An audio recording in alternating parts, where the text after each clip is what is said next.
I cannot marry you. You already agreed. I never once said yes. I can't marry a ghost. Adaeze did not see it at first. She was too busy smiling at the man's face. But when the evening sun fell sideways across the red earth, every person in the market had a shadow stretching behind them. Every person except him. He had no shadow at all. And she had already said yes.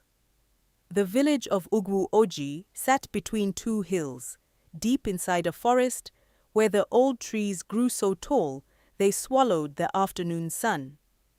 The people there had a saying that every child learned before they could walk properly. If you do not know a man's people, you do not know the man. Every mother said it at the cooking fire. Every grandmother repeated it before sleep. Adaeze was 20 years old and very beautiful. She had a laugh that made tired farmers forget their aching backs. Her mother, Mama Chisom, had spoken quietly to 3 good families about marriage. But Adaeze did not want any of those men. The first laughed too loud. The second smelled like old fish. The third looked at her like land he wanted to own, not a person he wanted to know. Mama Chisom was losing patience. She loved her daughter more than anything. But she understood something Adaeze did not yet understand. A woman who ignores the right warnings sometimes ends up with something far worse than a man who laughs too loud. One Thursday morning, Adaeze went to the market alone with a basket of yams on her head. The forest road was quiet, too quiet. No birds sang from the branches. No lizards ran across the path, the way they always did in the morning heat. The leaves on the tall trees did not move, even though it was the season when the eastern wind stirred everything. Adaeze did not notice any of this. She was thinking about a blue wrapper she wanted to buy before someone else did. When she arrived, the market was loud and hot and full of bodies pressed close together. Women argued over tomatoes. Children ran between legs. The pepper seller's fire pushed grey smoke across all the stalls, mixing with the smell of roasting corn, fresh fish, and green vegetables piled high in wooden trays. That was when she saw him. He stood between 2 stalls, completely still in all that movement, looking directly at her. He was tall. His skin was smooth and dark, the color of good river clay. He wore a clean white agbada with not one speck of dust on it, which was strange because the market floor was red dust, and it covered everyone without exception. His face was calm, not the calm of a relaxed man, the calm of deep water where there is no bottom anywhere close. He walked toward her. "Your yams," he said. His voice was low and even like a drum tapped slowly at night. "How much for all of them?" She told him the price. He paid without arguing. He did not even hesitate. Not one man in that market had ever done that. Adaeze laughed from pure surprise, a real laugh that came from her belly. He smiled. His teeth were very white and very even, perhaps too perfect, like something carved rather than grown. But Adaeze was not thinking about that. She was thinking about how his smile made her feel warm inside her chest in a way she had not felt before. They talked until the market emptied. He said his name was Obiageli. He came from a village past the eastern hill, beyond the second river, in a place she had never visited. He said he had seen her once before from a distance and had thought about her face every single day since.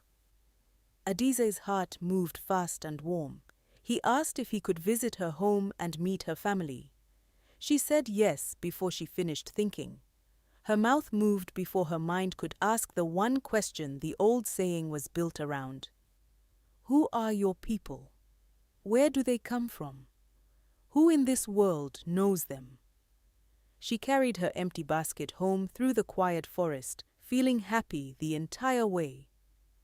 Obiageli came to the compound the very next evening, just as the sun sank and the air turned orange and soft. He brought cola nuts and palm wine, the correct and proper things. He sat with Papa Jude, Adaeze's quiet father, and spoke with such good manners that Papa Jude liked him before the night was done. He said the right things at the right moments. He praised the compound. He did not rush or push. Mama Chisom stood at the edge of the room the entire time and watched. She could not name the feeling sitting cold in her belly while this man spoke so well and smiled so easily. It was not jealousy. It was the feeling of seeing a shape in the dark without being able to make it out. The feeling that something was present that should not be present, and was being very careful not to show itself. That night, washing the cups the stranger had used, her hands would not stop shaking. She could not sleep. Before the compound woke, she went to the far end of the village where old Lolo Nwanyieze lived alone in a small house surrounded by clay pots and bundles of dried herbs hanging from every wall. Lolo Nwanyieze was the oldest woman anyone in the village could remember. She was tiny and thin, with skin color like that of old wood. But her eyes were sharp and clear and missed nothing. Young people sometimes laughed at her. The elders never did. They visited her quietly in the early morning and listened carefully to everything she said. Mama Chisom told her everything: the spotless white clothes, the too perfect voice, the cold feeling that would not leave her belly. Lolo Nwanyieze was quiet for a long time. Then she said slowly, "When this man stood in your compound, when the sun was still giving light, where did his shadow fall?" Mama Chisom thought hard.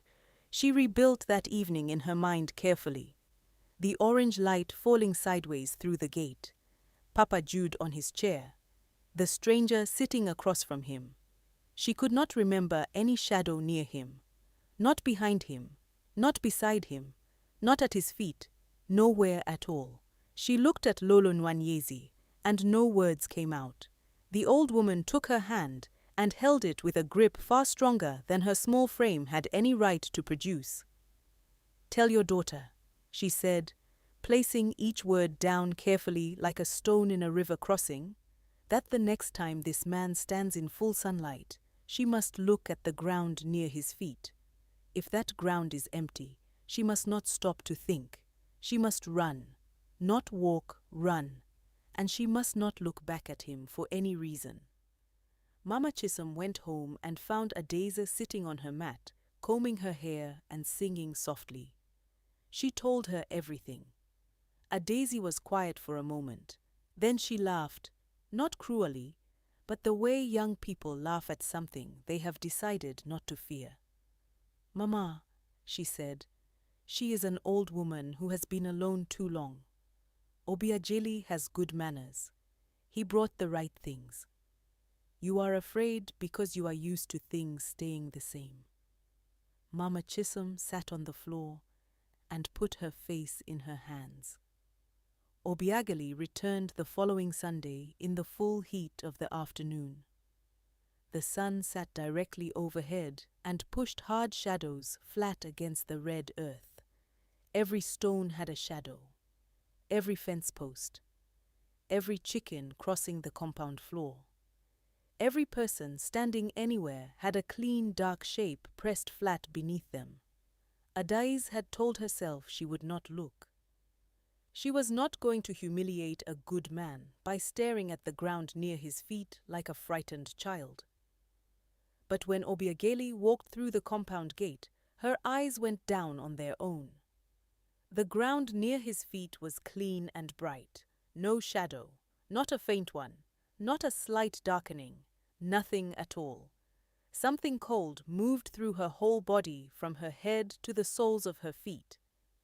She looked up at his face. He wore a warm and calm smile. She looked down again. Still nothing. Her mind worked fast to find explanations. The angle of the sun, the color of his agbada. Something unusual that sometimes happened and meant nothing. Her mind was very loud and very busy. But underneath all that noise, in a quieter and more honest place, something small and clear said only one word: run. She did not run. That evening, Obiageli spoke to Papa Jude about marriage. Papa Jude agreed happily. Adaeze sat to the side and said nothing. No, yes or no. Her silence was taken as agreement, and in that silence, something was decided that would take everything she had to undo. The wedding was set for Saturday. Friday night was long and wrong. Adaeze lay on her mat and listened to the compound settle into darkness. A goat shifted its weight nearby. A night bird called once from the trees behind the back wall. A single sharp sound, and then went completely silent, as though it had seen something and stopped itself. The air through the window smelled of dry leaves, and underneath that, something else. Something like smoke from a fire where nothing was burning. She got up and stepped outside. The compound was silver and black in the moonlight. She looked at the big old tree in the far corner, the one she had climbed as a child, and knew every branch of it. Something was sitting in it. High up where the branches thinned and spread apart, there was a shape, darker than the dark around it, sitting without moving. It was not a bird. She knew the shape of every bird that rested in that tree. This had a different kind of body, and a different kind of stillness. The stillness of something that did not need to breathe. 2 small points of orange light where its eyes were, steady and unblinking, looking directly at her face. Adaeze stood completely still. The scream that should have come had gone somewhere deep inside her and hidden itself. A hand landed on her shoulder from behind. She screamed then, loud enough to wake every goat in the compound. It was Mama Chisom. "Come inside," her mother whispered. "Do not look at it again." Inside, with the door bolted, Mama Chisom told her she had returned to Lolo Nwanyieze that very same day. The old woman had held something back the first time. A man with no shadow does not wander. He is sent. He comes with one purpose, always the same: to find a woman willing enough and proud enough to walk past every warning placed in her path. Because once the words of agreement are spoken in front of witnesses, the woman belongs to a place the living were never meant to reach, and she does not last long after that. "Why does he look so real?" Adaeze whispered. "Because he was real, a very long time ago," Mama Chisom said quietly. That night lasted longer than any Adaeze had ever lived through. She lay still and watched the ceiling grow pale as morning slowly came. In the morning, she made her decision. She dressed carefully. She sat still while the women of the compound tied her jeel and held her hands and told her she was fortunate. She held her mother for a long time without saying a word. When Obiageli arrived at the gate with his people, she noticed things she had refused to see before. They did not sweat in the morning heat. Their eyes rested on walls and empty ground rather than on faces. They did not speak to each other. They moved too smoothly, without the small stumbles that real bodies make on uneven ground. Adaeze walked to the center of the compound. She looked at Obiageli, beautiful and smiling, his agbada still perfectly clean, and at his feet, in the hard flat sunlight of that Saturday morning, the red earth held no shadow at all. "I cannot marry you," she said. Her voice was small but steady, and it did not break. Obiageli's smile stayed exactly where it was.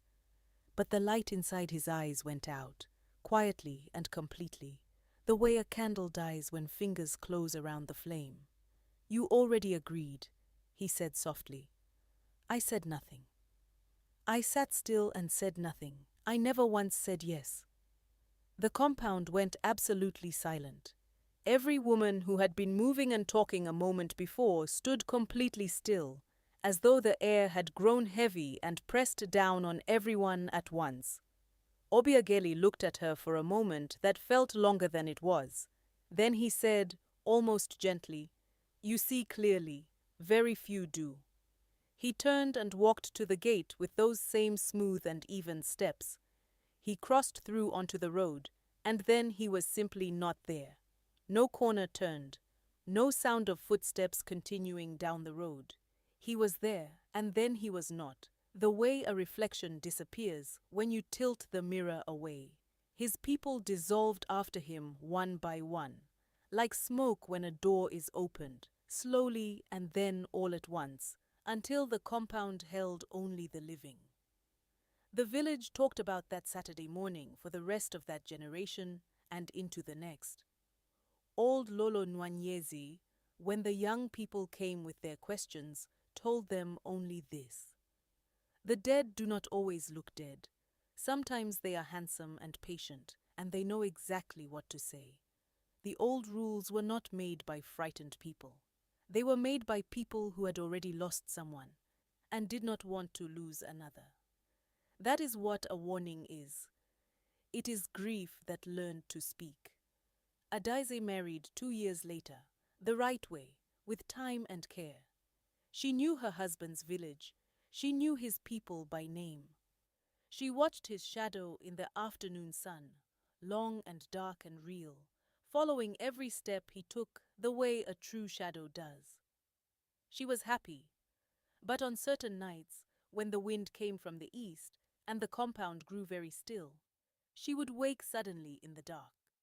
Not from a sound, not from a dream, from a feeling pressing gently on her chest like a calm and patient hand.